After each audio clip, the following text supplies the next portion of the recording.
আজকে আমরা পোড়ামন ২ মুভির পরের পর্বের সম্পর্কে জানি। গ্রামের এক হৃদয়বিদারক ট্র্যাজেডি দিয়ে এই গল্পের সূচনা হয়। বহু বছর পর সেই গ্রামেরই সহজ সরল যুবক সুজন এবং পরি নামের এক তরুণীর মধ্যে গভীর ভালোবাসার সম্পর্ক গড়ে ওঠে।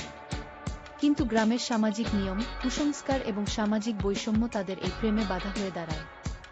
পরি ও সুজন তাদের ভালোবাসাকে বাঁচাতে গ্রাম ছেড়ে পালিয়ে যাওয়ার সিদ্ধান্ত নেয়। কিন্তু তাদের এই করুণ প্রেমাখ্যান এক অবিশ্বাস্য ও অত্যন্ত আবেগঘন পরিণতির দিকে ধাবিত হয়। সমাজ ও প্রথার বিরুদ্ধে দুই তরুণের নিঃস্বার্থ ভালোবাসার লড়াই দর্শকদের চোখে জল এনে দেয়। আজকে আমরা পোড়ামন ২ মুভির পরের পর্বের সম্পর্কে জানি। গ্রামের এক হৃদয়বিদারক ট্র্যাজেডি দিয়ে এই গল্পের সূচনা হয়। বহু বছর পর সেই গ্রামেরই সহজ সরল যুবক সুজন এবং পরি নামের এক তরুণীর মধ্যে গভীর ভালোবাসার সম্পর্ক গড়ে ওঠে। কিন্তু গ্রামের সামাজিক নিয়ম, কুসংস্কার এবং সামাজিক বৈষম্য তাদের এই প্রেমে বাধা হয়ে দাঁড়ায়। পরি ও সুজন তাদের ভালোবাসাকে বাঁচাতে গ্রাম ছেড়ে পালিয়ে যাওয়ার সিদ্ধান্ত নেয়। কিন্তু তাদের এই করুণ প্রেমাখ্যান এক অবিশ্বাস্য ও অত্যন্ত আবেগঘন পরিণতির দিকে ধাবিত হয়। সমাজ ও প্রথার বিরুদ্ধে দুই তরুণের নিঃস্বার্থ ভালোবাসার লড়াই দর্শকদের চোখে জল এনে দেয়।